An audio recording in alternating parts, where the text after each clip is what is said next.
Não dá para a gente ficar vendo tudo, não. Queridos, eu quero orar com você, fazer uma breve oração, pedindo a Deus que nos abençoe para esses nossos próximos 40 minutos aqui. 40, 50 minutos é o tempo que estamos gastando para fazermos o nosso estudo sobre o livro Atos dos Apóstolos. Então vamos orar? Aí na sua casa, no seu trabalho, no seu carro, feche os seus olhos, vamos adorar ao Senhor. Pai querido, Tu és fiel, Senhor. Tu és o Senhor da nossa vida. Nós te louvamos, te adoramos. E neste momento, Pai, mais uma vez nós entramos na Tua presença para o nosso quarto dia, onde estamos estudando os Atos dos Apóstolos. Os assuntos, os atos da igreja logo no início, após a ressurreição do Senhor. Senhor, isso tem sido muito bom. Temos escutado muitas pessoas, Pai, que têm narrado as experiências que estão tendo com o ensino da palavra. Senhor, que mais uma vez nós possamos extrair lições que possam edificar a nossa fé, edificar a nossa vida de uma maneira especial. Senhor, sabemos que a Tua verdade liberta, Tua palavra liberta. E nós amamos, Senhor, amamos a Tua palavra. Espírito Santo, fale conosco. Tenha liberdade agora, nos alcance, nos abençoe.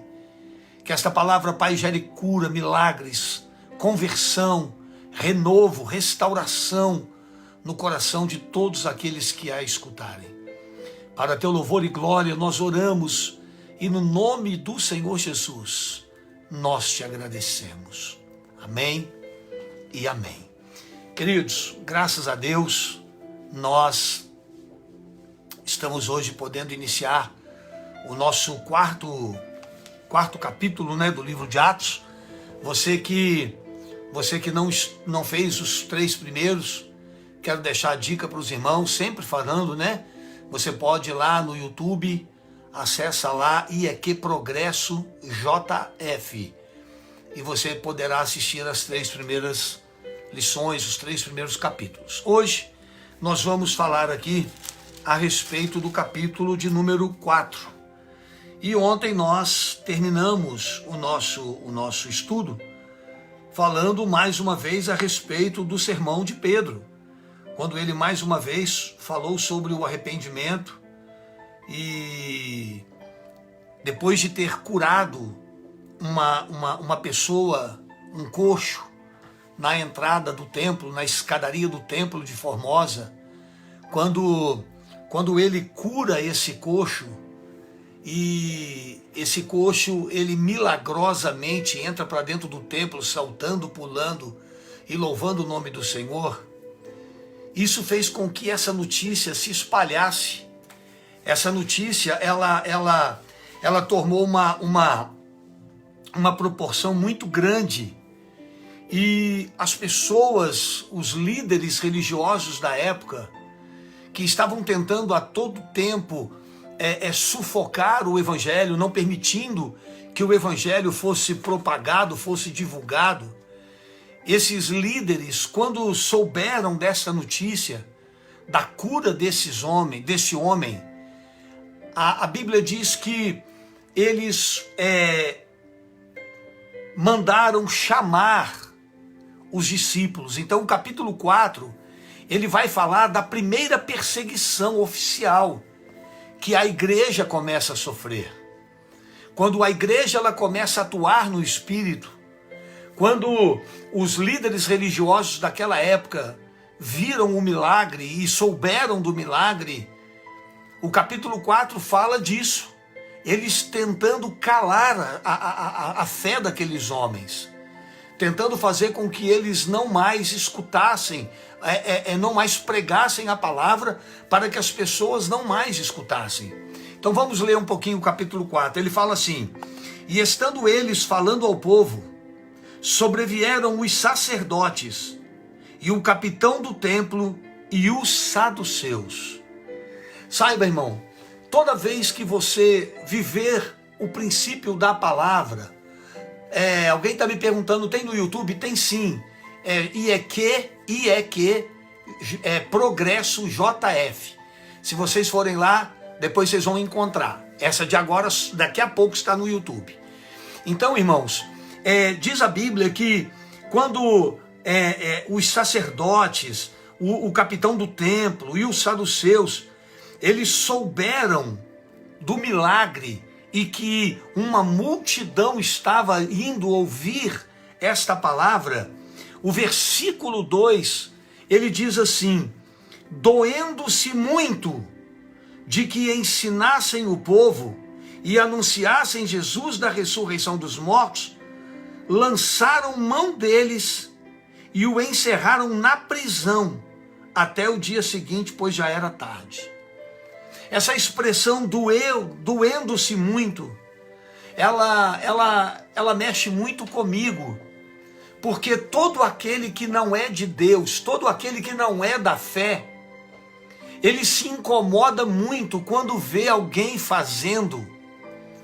Esses homens eram religiosos, mas como a religião não muda a vida de ninguém, não salva ninguém, como a religião não pode transformar a vida de ninguém, quando eles viram que esses homens estavam cheios de um poder, cheios de uma unção, e essa unção começou a fazer diferença, como nós pregamos ontem, eles estavam sendo relevantes no seu tempo, estavam carregando dentro deles algo que era transformador, curador, abençoador.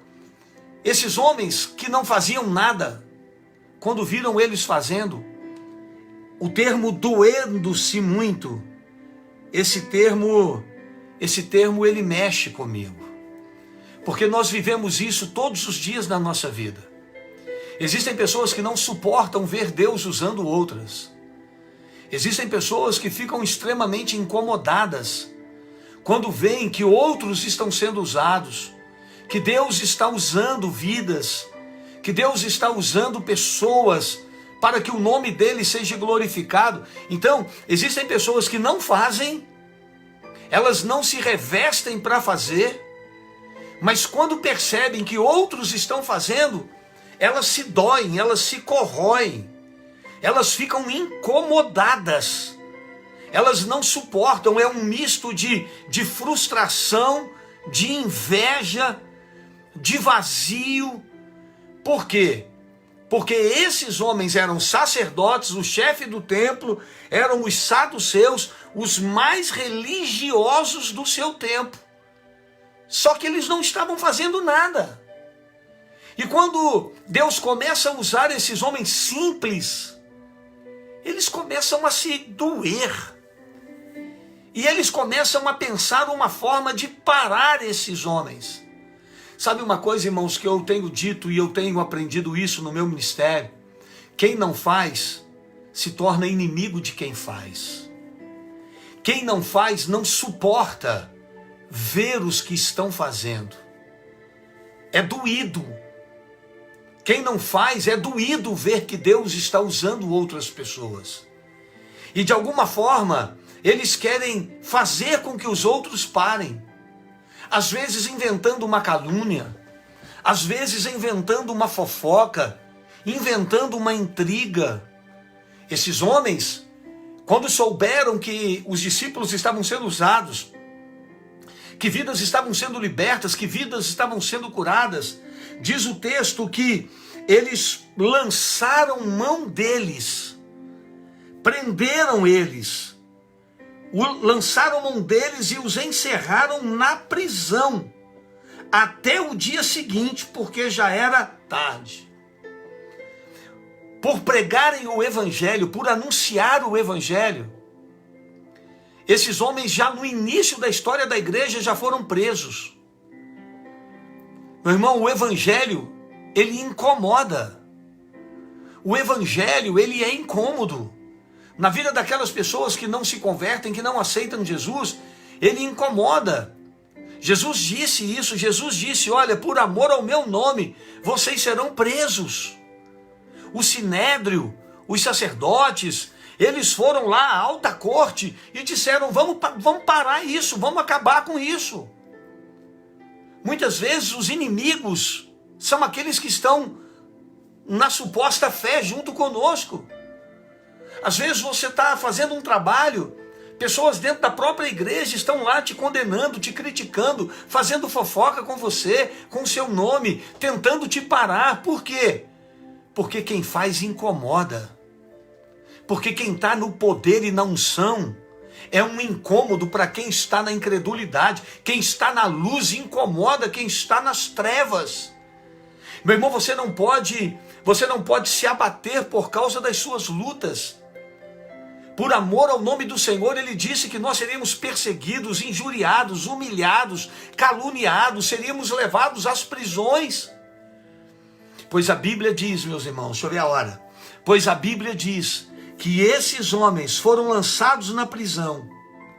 Mas olha o versículo 4. E é aqui que está a nossa recompensa.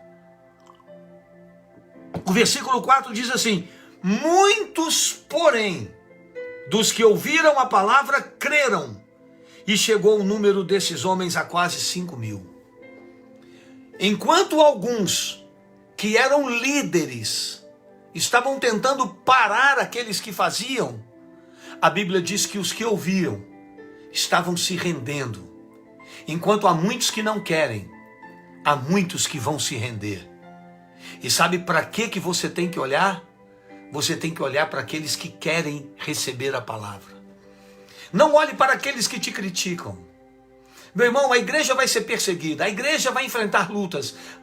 Pastores, líderes, crentes fiéis sofrerão perseguições, calúnias, injúrias. Se você é um crente fiel, eu duvido que nunca falaram de você. Eu duvido que você nunca foi alvo de uma crítica, de um apontamento, de uma conversa. Mas deixa eu dizer uma coisa para você. Se você realmente está na fé, não olhe para os que te criticam, mas olhe para os frutos que você tem deixado na sua caminhada. Porque enquanto muitos criticavam, eles estavam deixando frutos. Eram quase 5.000 pessoas. Os discípulos passaram a noite presos. Passaram a noite na cadeia. Foram aprisionados. Ficaram até amanhã do dia seguinte. O versículo 5 diz assim: e aconteceu no dia seguinte, reunirem-se em Jerusalém os seus principais, os anciãos, os escribas, Anás, o sumo sacerdote, Caifás e João, Alexandre, todos quanto haviam na linhagem dos sacerdotes, na linhagem sacerdotal. Eles se uniram na manhã do dia seguinte para tomar uma atitude. O que nós vamos fazer com esses homens? Eles não podem continuar falando de Jesus. Eles não podem continuar pregando. Vamos tentar paralisá-los. Vamos fazer com que eles se calem. Irmão, Satanás sempre tentará te calar. O diabo sempre vai dizer para você deixar o seu cargo, o seu ministério. O diabo vai dizer para você deixar a sua célula. O diabo vai dizer para você desistir. Ele vai fazer você começar a olhar para os seus problemas, para olhar para aquilo que deu errado, para aquilo que naquele momento não deu fruto. Ele quer tentar te parar. Essa é a missão dele, tentar nos paralisar. O diabo quer tentar nos parar a qualquer custo. Deixou aqueles homens presos para que eles pudessem se assustar, e na manhã seguinte, eles foram tentar de alguma forma fazer uma investida para paralisá-los. E diz a Bíblia que, pondo-se no meio, perguntaram: com que poder ou em nome de quem vocês fizeram isso? Em nome de quem vocês curaram aquele paralítico? A notícia se espalhou, todo mundo sabe que ele estava ali há anos. Quem autorizou vocês? Em nome de quem vocês fizeram? E sabe por que talvez eles fizeram isso? Porque o líder da igreja naquele instante era Pedro. E Pedro foi aquele homem que, quando Jesus foi preso, Pedro se acovardou e no meio do pátio, em volta de uma fogueira, quando foi interrogado se ele conhecia Jesus, Quando ele foi ameaçado, dizendo que ele era um seguidor de Jesus, sabe o que ele fez? Ele negou. Meu irmão, não era apenas mais uma perseguição. O que estava também em jogo era o tipo de fé e de propósito que estava no coração dos discípulos. Se eles realmente estariam prontos para enfrentar as adversidades e perseguições. Sabe, irmão, um discípulo do Senhor tem que estar sempre pronto para enfrentar as adversidades. Eu fico impressionado de ver como tem discípulos que não podem ser confrontados, que não podem ser afrontados, que imediatamente caem da sua fé. Como diz na gíria, descem do salto. Se forem afrontados, se forem instigados, se forem ameaçados, logo, logo abandonam a fé, não querem mais caminhar, negam a fé no Senhor. Pois a Bíblia diz que aqueles líderes chegaram para eles e falaram: com que autoridade, em nome de quem que vocês fizeram isso? Versículo 8, olha o que o versículo 8 vai dizer, que coisa linda. Então Pedro, cheio do Espírito Santo. Querido, eu não posso te ver. Você pode me ouvir, mas eu não posso te ver. Mas aí onde você está, eu queria que você repetisse isso comigo. Então Pedro, e eu quero crer que você está respondendo. Então Pedro, cheio do Espírito Santo, lhes disse. Sabe, irmãos, o discurso de Pedro mudou. O discurso de Pedro já não era mais aquele discurso covarde. Não sei quem ele é, eu não conheço, eu nunca vi esse homem, eu nunca estive com ele. Não, você é um deles, você se parece com eles. Não, eu não sei quem é. Não, o discurso dele mudou, sabe por quê? Porque ele agora estava cheio do Espírito Santo. Quando alguém está cheio do Espírito Santo, a sua vida não é mais a mesma. A sua história não é mais a mesma. Agora Pedro é afrontado, agora Pedro está diante das autoridades máximas do seu tempo. Agora Pedro está diante de uma corte, sabendo que passou a noite inteira preso e poderia sofrer graves consequências na sua vida. Mas quando ele é interrogado, o autor aqui, Lucas, ele faz questão de grifar: mas Pedro, cheio do Espírito Santo, ele começou a ter uma atitude diferenciada. Aleluia! Oh, meu irmão, no meio das nossas lutas e adversidades, nós temos que nos encher do Espírito Santo, porque é Ele que vai nos encorajar a termos atitudes diferenciadas. Irmãos, Pedro, cheio do Espírito Santo, disse: principais do povo e vós, anciãos de Israel. Agora ele não vai negar Jesus. Olha para mim, eu não consigo crer que alguém cheio do Espírito Santo é capaz de negar o Senhor. Alguém cheio do Espírito Santo é capaz de morrer pelo Senhor. Alguém cheio do Espírito Santo dá a vida pelo Senhor. Alguém cheio do Espírito Santo não se importa com o que vai acontecer no segundo seguinte, porque tudo que ele quer, tudo que ele consegue fazer é glorificar e testemunhar o nome do Senhor. Lembrando que Atos 1:8, quando estudamos Atos 1:8 há 4 dias atrás, há 3 dias atrás, mas recebereis poder ao descer sobre vós o Espírito Santo, e vocês serão minhas testemunhas. Sabe por que Pedro encheu o peito para testemunhar? Porque o poder de Deus estava nele. Porque a promessa se cumpriu.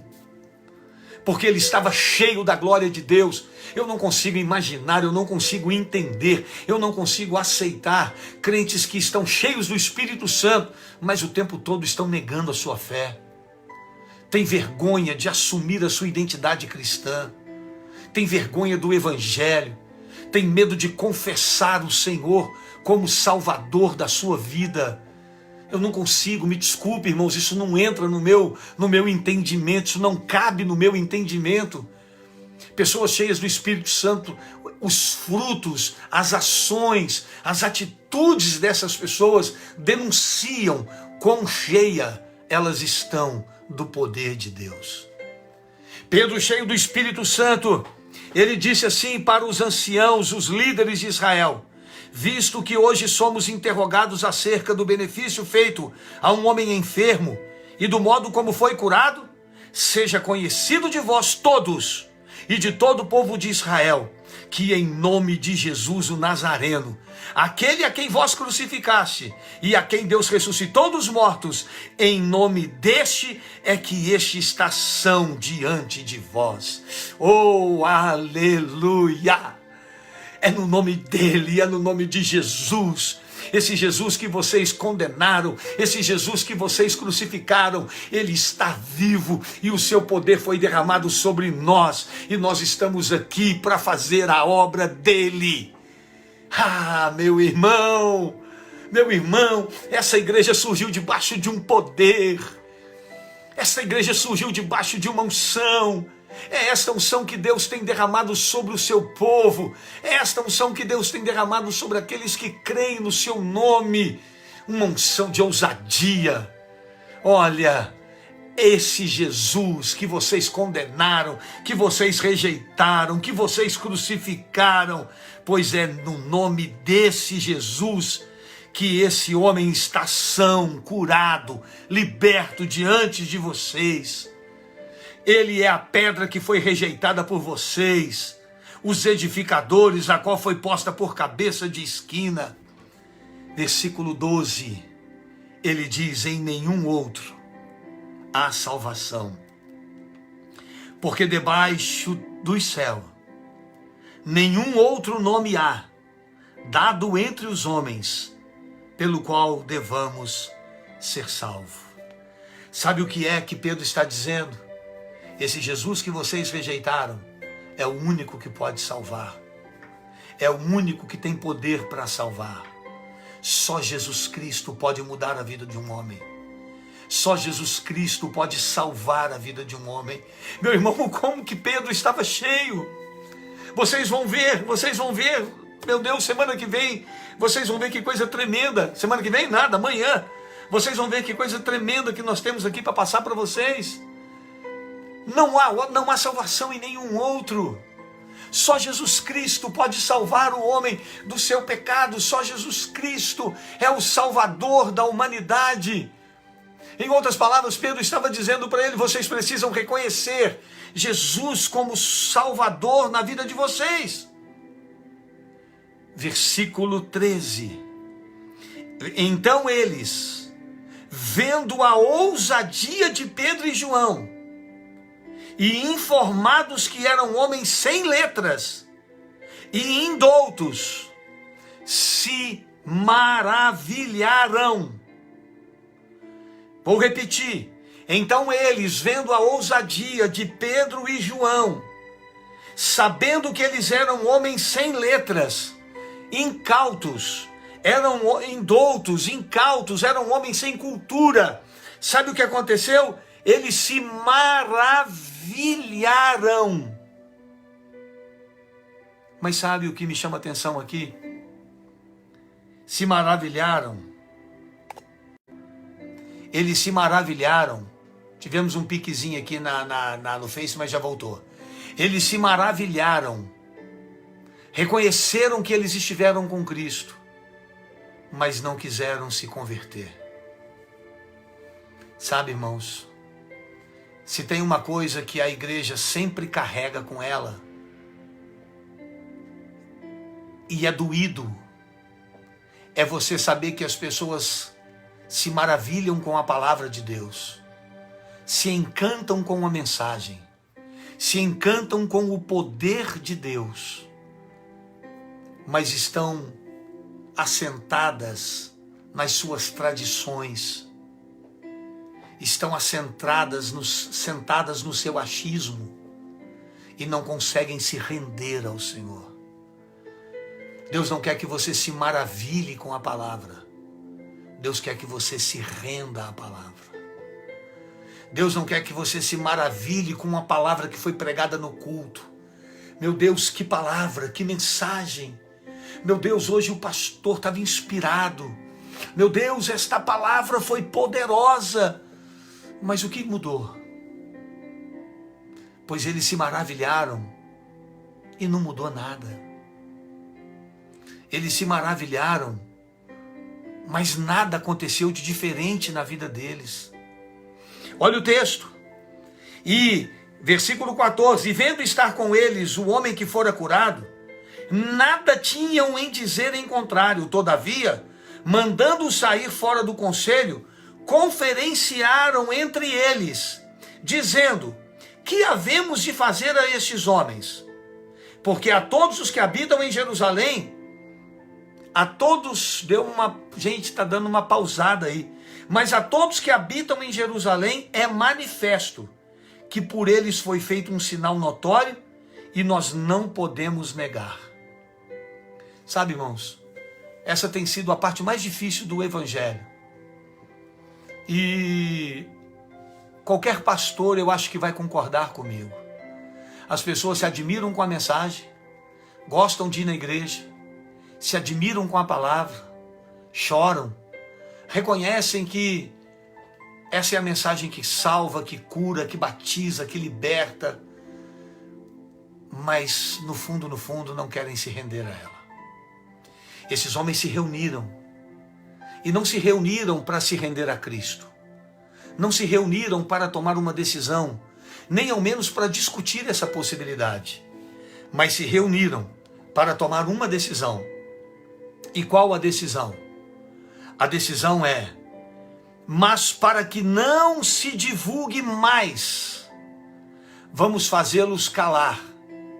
Para que não se divulgue mais entre o povo, vamos ameaçá-los, para que não falem mais neste nome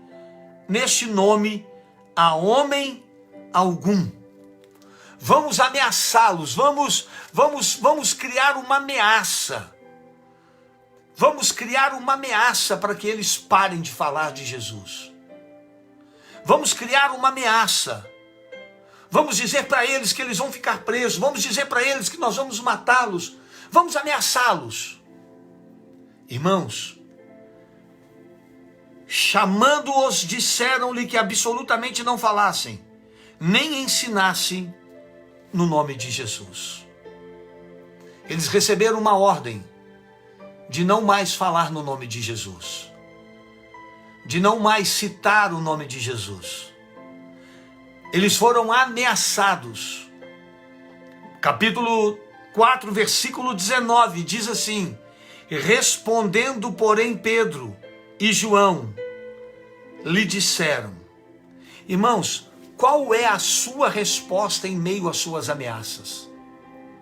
Quando você é ameaçado na sua fé, quando o inimigo trabalha para te fazer desistir dos seus planos, dos seus sonhos, quando o inimigo tenta fazer você desistir da sua caminhada espiritual, te lança uma enfermidade, te lança um medo, uma dúvida. Quem sabe esse é um tempo de quarentena, de pandemia. Quem sabe as ameaças rondam a tua vida, o teu coração, a tua mente. Irmãos, o diabo quer que você não tenha resposta. Ele quer que você apenas abaixe a sua cabeça e concorde com tudo aquilo que ele tentará impor contra você, contra a sua fé, para te paralisar. Mas sabe o que é que eu aprendo nessa palavra? Eu aprendo, eu entendo, e eu tenho visto isso, que Pedro tinha uma resposta para eles. Pedro tinha uma resposta. Havia algo separado no coração de Pedro, para que Pedro pudesse abençoá-los, para que Pedro desse uma resposta. Você precisa ter sempre uma resposta de Deus na tua vida para abençoar, para responder. Você não pode se entregar. Pedro respondendo e João disseram: julgai vós se é justo diante de Deus ouvirmos antes a vós do que a Deus. Vocês acham que nós vamos parar? Foi isso que Pedro disse. Foi isso que João disse. Vocês estão achando que nós vamos parar? Vocês estão achando que porque houve uma ameaça, porque houve uma perseguição, porque está havendo aí uma ameaça de tentar nos paralisar, vocês estão achando o quê? Que nós vamos parar? Não, nós não vamos parar.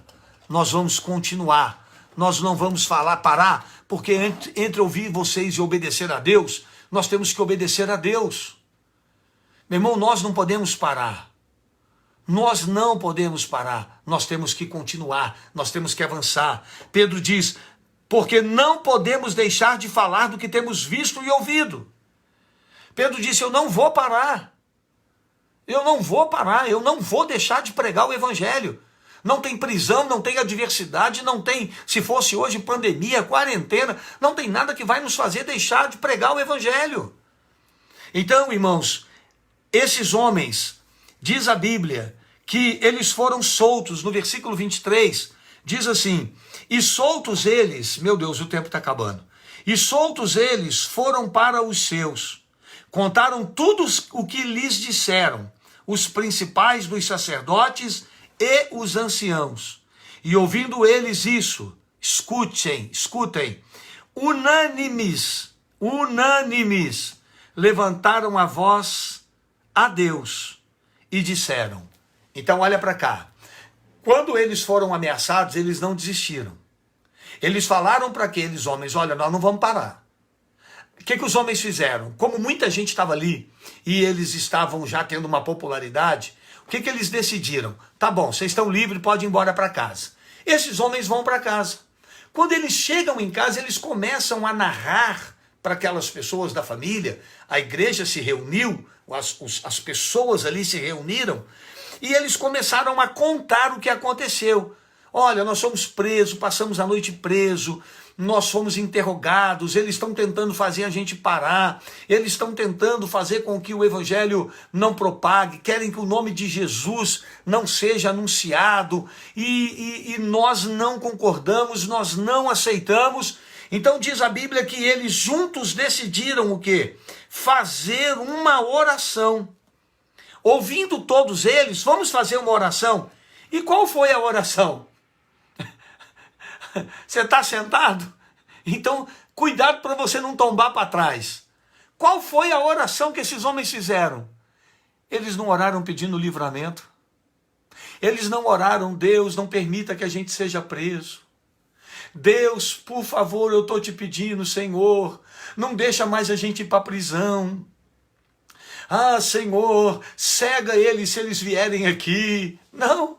Sabe qual foi a oração deles? Olha a oração deles. Levantaram a voz e disseram, Senhor, Tu és o que fizeste o céu e a terra e o mar e tudo que neles há, que disseste pela boca de Davi teu servo, porque bramam as gentes e os povos pensaram coisas vãs. Levantaram-se os reis da terra e os príncipes se juntaram a uma contra o Senhor e contra o seu ungido. Sabe o que eles fizeram? Eles foram orar adorando e exaltando o nome do Senhor, dizendo que Ele é o Senhor, que Ele está no controle, que Ele é Deus sobre todas as coisas, que Ele tem o controle da terra, o controle do céu, o controle do ar, que Ele tem todo o governo nas suas mãos. Eles não foram desesperados, pedir pelo amor de Deus, não deixa a gente mais sofrer. Não, eles foram orar dizendo, Senhor, está tudo no teu controle, Senhor, está tudo debaixo das tuas asas, das tuas mãos, o Senhor está no governo, o Senhor sabe todas as coisas. Em outras palavras, se nós tivermos que ser presos de novo, a gente vai. Se a gente tiver que sofrer de novo, a gente vai sofrer. Se a gente tiver que morrer, a gente vai morrer, porque nós não iremos nos calar. Meu irmão, na tua dor, aprenda a glorificar o nome do Senhor. Nas tuas ameaças, aprenda a orar, dizer, Deus, eu sei que o Senhor está no controle. Deus, o Senhor é o que rege, é o que governa. Tu és o alfa, o ômega, o Senhor é o soberano. Oh, meu Deus do céu! Eles disseram, Senhor, Tu és o que fizeste o céu, a terra, o mar e tudo que neles há. Nós estamos firmados no Senhor, a nossa fé está no Senhor, não tem adversidade, não tem ameaça que vai nos deter, que vai nos parar. Aleluia! Versículo 29, ele diz, agora, pois, ó Senhor, olha para as suas ameaças e concede aos seus servos que falem com toda ousadia a tua palavra. Sabe o que eles estavam orando? Deus, não deixe os teus servos calar, não. Não. Eu acho que eles oraram aqui, ó, pelo pastor Edmar, pelo pastor Maico, pelos pastores aí que estão na live, pelo pastor Douglas, pela pastora Cátia, pela pastora Marta, pelo pastor Edson, pelo pastor Tiago. Eu acho que eles oraram por isso. Deus, Senhor, olha para as ameaças que os teus servos sofrem e não permita que eles se calem, mas que falem com toda a ousadia a tua palavra. Deus orou por você. Essa oração foi por você, meu irmão. Não é só pastor não, porque aqui não usa a palavra pastor. Aqui diz, concede aos teus servos. Se você é servo, se você é serva do Senhor, esta oração foi para você. Lá na igreja primitiva, Senhor, olha para as ameaças que os teus servos sofrem e não deixe eles se calarem. Meu irmão, não te cale. Não deixe que as adversidades na tua vida venham calar a tua fé. Pastor, eu estou decepcionado. Pastor, é muita luta. Pastor, é muita adversidade. Pois muito bem, meu irmão, na tua dor e na tua adversidade, louve e glorifique o nome do Senhor, porque Ele está no governo e no controle de tudo. Ele está no governo de tudo, Ele está no controle de tudo. Amém? Senhor, não permita que os teus servos se calem, mas que falem com toda a ousadia a tua palavra, enquanto estendes a tua mão para curar e para que se façam sinais e prodígios pelo teu santo Filho Jesus. Senhor, põe tua palavra na boca dos teus servos e mande eles falar. Não deixe eles se calarem, porque enquanto eles falam, o Senhor estende as tuas mãos para curar. Aleluia! Oh, aleluia! Quase que eu começo a falar em língua aqui agora. Eita glória! Eu não gosto de falar em língua em rede social, não. Oh, aleluia! Meu irmão, recebe isso em nome de Jesus. Senhor, que os teus filhos falem a tua palavra com toda a ousadia, porque enquanto eles falam, o Senhor estende a tua mão para fazer os milagres. Enquanto você fala, enquanto você profetiza, enquanto você abre a boca e adora, a mão do Senhor se estende para operar milagres, para fazer sinais, para agir de maneira tremenda na tua vida. Aleluia! Abra a tua boca, porque a mão de Deus se estende com poder. Pregue a palavra, anuncie o evangelho, porque a mão de Deus estará estendida para agir através de você e através da sua vida. Oh, meu irmão, isso é tremendo demais. Oh, meu irmão, isso é tremendo demais. Eu vou ler de novo. Senhor, agora, pois, olha para as ameaças e concede aos teus servos que falem com toda ousadia a tua palavra, enquanto estendes a tua mão para curar e para que façam sinais e prodígios pelo nome do seu santo Filho Jesus. Meu irmão, o milagre é ele, mas o profetizar é nosso. Profetize, porque Deus age. Profetiza, porque Deus opera no meio do teu caos. Não murmure, não reclame. Profetiza, porque enquanto você profetiza com ousadia a palavra do Senhor, a mão de Deus se estende para te abençoar. Oh, aleluia! Oh, meu irmão, isso é demais. Isso é demais. Eu amo a palavra do Senhor. Versículo 31. E tendo orado, moveu-se o lugar em que estavam reunidos. O lugar chacoalhou. O lugar estremeceu, tremeu. O lugar moveu. Não é o seu celular, não, é o pastor. O lugar moveu.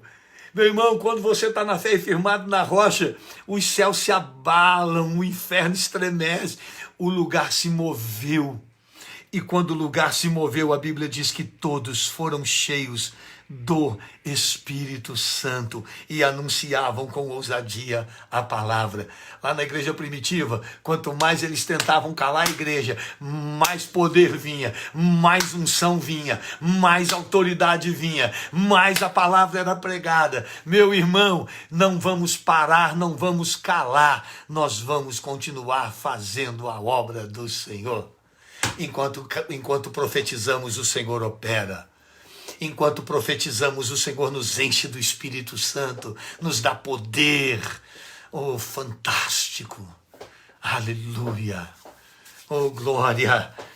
Vamos terminar o capítulo 4. Vamos terminar. Meu horário já deu, 42 minutos. Vamos terminar aqui. Vamos terminar. Versículo 32. Que vontade de ficar nisso aqui. Eu vou ter que pregar isso na igreja. Vai uma aguinha aí? Eu vou ter que pregar isso na igreja, não é possível, isso é fantástico. E era, versículo 32, e era o coração e a alma da multidão dos que criam. Ninguém dizia que coisa alguma que possuía era sua própria, mas todas as coisas lhe eram comuns. E os apóstolos davam com grande poder testemunho da ressurreição de Jesus Cristo, e em todos eles havia abundante graça. Aleluia, aleluia. Irmãos, a igreja estava... Ô, irmã Natália, vai ter vigília sim. Acho que semana que vem vai ter outra vigília. A pastora tá vendo lá, tá? A pastora tá vendo lá, vai ter vigília sim. Irmãos, a igreja, ela estava vivendo um só coração, uma só alma. Irmãos, escuta o que eu estou te falando. Escuta o que eu estou te falando, preste atenção. Por favor, link o versículo 31 com o 32 e o 33. Vamos linkar aí? Vamos. E tendo orado, moveu-se o 31. E tendo orado, moveu-se o lugar em que estavam reunidos. Todos foram cheios do Espírito Santo e anunciavam com ousadia a palavra. Todos estavam cheios, todos estavam ativos, pregando, fazendo a obra. Meu irmão, quando todo mundo está cheio e está envolvido no reino, versículo 32, era um só coração e uma alma dos que criam, e o poder de Deus se manifestava. Meu irmão, quando um crente está cheio do Espírito Santo e o outro está cheio do Espírito Santo, não dá para ter divisões, não dá para ter contendas. Quando há contenda, eu estou te garantindo isso aqui pela palavra do Senhor. Alguém está vazio de Deus. Alguém está vazio do Espírito Santo. Alguém está deixando o ego, o eu, a inveja, a soberba, qualquer coisa, qualquer sentimento carnal entrar no coração e tomar o lugar de Deus. Porque quando todos estavam cheios, quando todos estavam profetizando a palavra, anunciando com temor, quando todos estavam envolvidos, meu irmão, não havia contendas, não havia divisões, não haviam rachas, não haviam ciúmes, não haviam invejas, mas estavam todos fazendo a obra com o mesmo intento. Esse é o nosso alvo. Toda a igreja em célula, todo mundo trabalhando, todo mundo fazendo a obra do Senhor, todo mundo anunciando o evangelho, todo mundo comprometido, ninguém sentado no banco, mas todos envolvidos no reino, produzindo, ganhando almas. Meu irmão, quem está trabalhando está ganhando alma, não tem tempo de ver o defeito do outro, não tem tempo de ver erros na vida do outro, porque ele está com foco no reino, ele está com o coração tomado pelo poder e pela unção de Deus na sua vida. Tinha unidade, tinha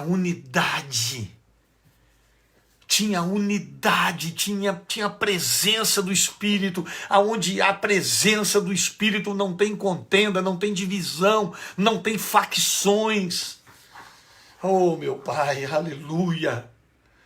Oh, Senhor, encha a tua igreja do Espírito Santo. Encha todos do teu Espírito, Pai, para que tenhamos um só alvo, um só propósito. Quem está cheio do Espírito Santo está anunciando com ousadia a palavra. Então o foco está ali. É todo mundo junto, todo mundo fazendo, todo mundo preocupado com ganhar almas, em socorrer o necessitado, todo mundo olhando para a dificuldade do outro, todo mundo preocupado com o outro. A Bíblia diz que ninguém considerava algo seu. As pessoas vendiam as suas propriedades e traziam o preço do que fora vendido. Você está entendendo onde nós vamos chegar já no capítulo 5? Eles vendiam as suas propriedades. Olha só, versículo 34. Não havia entre eles necessitado algum. Todos os que possuíam herdades, propriedades, casas, vendendo-as, traziam ao preço do que foram vendidos e depositava aos pés dos apóstolos. Eles traziam os pés dos apóstolos, vendiam as suas propriedades, ninguém considerava-se dono de nada. Entregavam ao pés dos apóstolos para que eles pudessem repartir e cuidar. Irmãos, esse foi um tempo precioso da igreja. A igreja ela foi perdendo a sua rota. Hoje as pessoas não conseguem nem dar dízimo, quanto mais vender algo e trazer como oferta para a igreja. Elas não conseguem ser fiéis nos seus dízimos. Elas conseguem ainda acreditar que é com os 10% do seu dízimo que elas vão ficar com a vida totalmente arrumada e que vai dar tudo certo. Meu Deus, como nós precisamos ser cheios do Espírito. Ser cheio do Espírito aqui, meu irmão, é ter visão de reino. É ter uma visão do reino. É pensar no reino. É ter uma visão celestial. É ter uma visão da glória. É estar preocupado em ser um canal de bênção. Quando alguém está cheio do Espírito Santo, ele não está pensando nele. Ele não está buscando algo que é dele. Ele só quer servir. Ele só quer ser um instrumento nas mãos do Senhor. Que coisa linda. Que coisa linda. Irmãos, que Deus possa nos abençoar. Que Deus possa nos abençoar. Para que, primeiro, recapitulando tudo para nós encerrarmos. Primeiro, que as prisões, que as adversidades da nossa vida não nos façam desanimar. Não nos façam desanimar. Não nos façam desanimar. Segundo, o Denilson está escrevendo aqui no Face, se o pastor pregar isso hoje, chefe, ele é chamado de ladrão.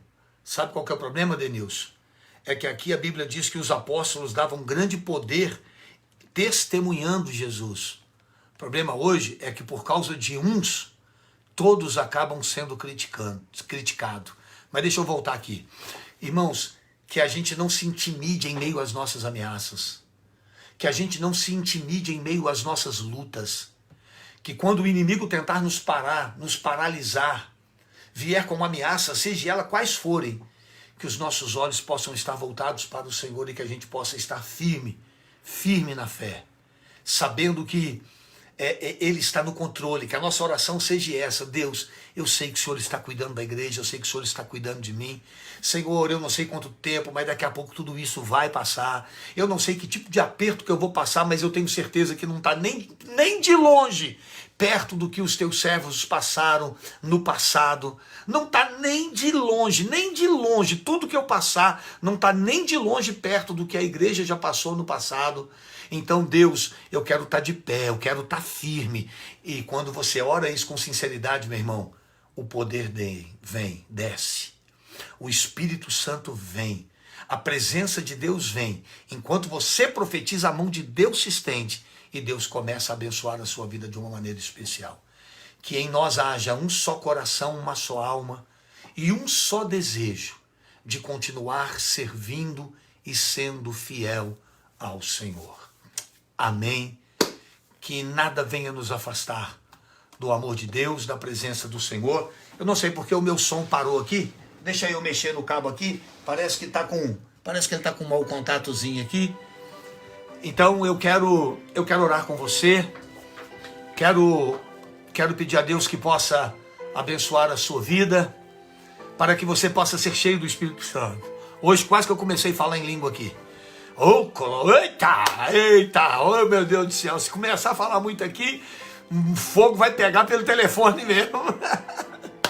Aleluia, oh aleluia. Pai querido, no nome de Jesus, toma a vida deste meu irmão e dessa minha irmã nas tuas mãos. Senhor, que nós possamos ser como Pedro e João, ousados, cheios do teu Espírito, que não se deixe abater por prisões, por lutas e adversidades.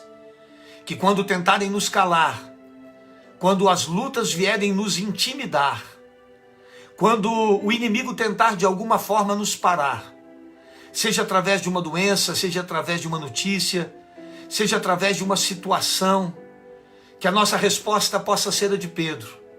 Nós não podemos parar, porque é impossível deixar de anunciar o nome do Senhor Jesus. Nós não podemos agradar a vocês e desagradar a Deus. Nós estamos prontos para qualquer coisa. Estamos prontos para qualquer adversidade. Senhor, Tu estás no controle da nossa vida. Tu és o Criador do céu, da terra, do ar, do mar. tudo está nas tuas mãos. E nós confiamos, Pai, que não estamos só, mas que o teu poder está sobre nós. Senhor, nos dê ousadia para abrirmos a boca e fazermos o que esta palavra manda, pregar e anunciar a tua palavra com ousadia do Espírito, porque quando somos ousados e anunciamos a tua palavra, o versículo seguinte diz que a tua mão se estende para operar milagres. Senhor, que a nossa ousadia gere milagres, que a nossa fé gere milagres, que a gente não se acovarde diante de nenhuma luta, sabendo que o Senhor é Deus e que o Senhor está no controle de todas as coisas. Meu Pai, que haja em nós um só coração, uma só fé, um só temor, uma só alma. Que não haja entre nós partidarismo, divisões, ciúmes, contendas, invejas, facções, porque esses são sentimentos de vidas vazias do teu espírito, vazias nas suas emoções, vazias quanto à sua autoestima. Não, Senhor, que não haja esse sentimento em nós, mas que possamos ser todos cheios do Espírito Santo, para que todos nós juntos possamos estar todos comprometidos com a pregação da tua palavra, sabendo que vidas estão esperando a manifestação dos teus filhos para anunciar a este mundo a salvação. Senhor, que nós sejamos a resposta que este mundo precisa. Que haja em nós, Pai, o amor e o temor em pregar a tua palavra. Que o Senhor nos abençoe, em nome de Jesus. Amém e amém. Glória a Deus. Amém.